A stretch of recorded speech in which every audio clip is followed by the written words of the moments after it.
Bubba. Maybe we can do this with you on my lap.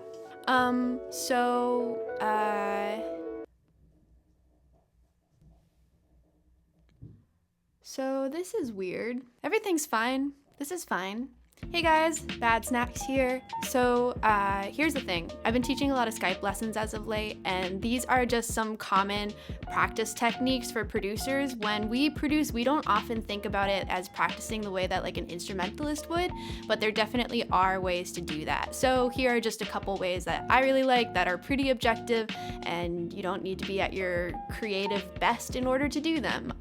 They're just really good exercises to do. So, starting with practice tip number 1, transcribing drum patterns and transcribing drum sounds. I kind of clump these two together. So the way that this works, and this might be kind of splice dependent or producer sample pack dependent, what you'll find is that a lot of producers that put sample packs together, if they put drum loops together, they'll often include the one-shots of those drum loops. So I'm gonna use Bureaucratic's sample pack for example, because I think it's a great sample pack, shout out. So for instance, he has all these great drum loops that are fully fleshed out, kick, snare, hi-hat, percussion, all of it. And what you can do is you can take a drum loop and then search the sample pack for the one-shots used in that drum loop. So your job now is to try to recreate that loop, the pattern, the feel, and everything, finding the exact sounds that were used to make that loop. And you can do this one of two ways. You can either import the one-shots as audio files, or you can import them into a drum rack and try to perform them. And what I would suggest is performing them one instrument at a time. One thing that I did a lot when I was just starting to learn drums is I would listen to a pattern and focus on one part of the pattern at a time. So for instance, the kicks, and then I would just perform the kicks, start getting them under my fingers, and then move on to the snares, move on to the hi-hats, etc., etc. It gives you a really good understanding of how to create drum patterns, especially if you're not a drummer. But the other thing too is it teaches you how to put sounds together. One of the biggest brain blasts for me was realizing that like certain snares sound terrible out of context, but they sound so good in context. So by finding these one-shots and kind of understanding how they work in context, that can be a really, really helpful tool when moving forward with your own drum patterns.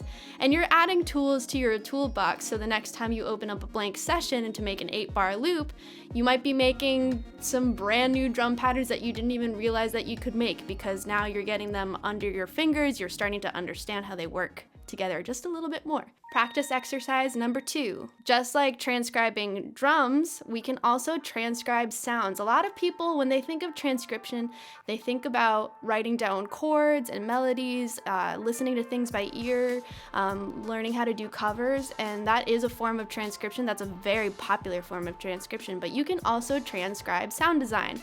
So one exercise that you can do is you can actually use reverse engineering to figure this out. I like to use Serum because I think the interface is really easy to understand. I'll find a sound that I really, really like, that I'm like, I wish I could make that. And then what I do is I open a channel for that preset. And then right underneath, I create a new blank MIDI channel, and then I open a blank template on Serum. And what I'll do is I'll go back and forth between the two, and I'll try to match the settings as closely as I can in order to achieve the sound of the preset. And the idea is that you want to be doing every one of these steps pretty consciously, paying attention to what kind of waveform combinations you're using, how are they being processed, how are they being modulated, looking at where the LFOs are mapped, looking at where the envelopes are mapped, etc., etc. And that can really, really, really change the game for your sound design. Number 3.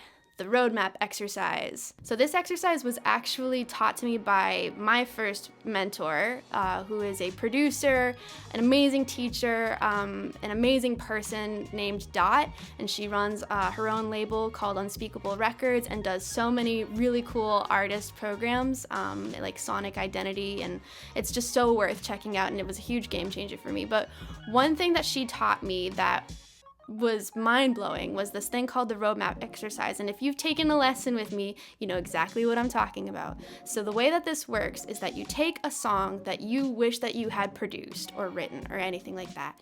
And what you do is you listen to that song 2 to 3 times through, maybe upwards of 10 minutes. And on a piece of paper with a pen, you write down every single thing that you notice, and you try to be as descriptive as possible, and you try to identify everything that you can. And then what happens is after that 10 minutes is up, you put the song away and you promise to not listen to it for like another 2 to 3 weeks. And then you look at the piece of paper that you just wrote, and that's your roadmap to a new song. I refer to it as like the ultimate creativity blockbuster, because as long as you use that exercise, you will never run out of inspiration and creativity and just content. I think there's a lot of power in being able to identify and being specific about the things that you want to incorporate into your own music, and being able to identify it in other people's music, because that's what kind of helps shape our taste and stuff. And if you're able to specifically identify the things that you want to work on, the easier it's gonna be to figure out how to do those things. Kind of makes sense? Cool.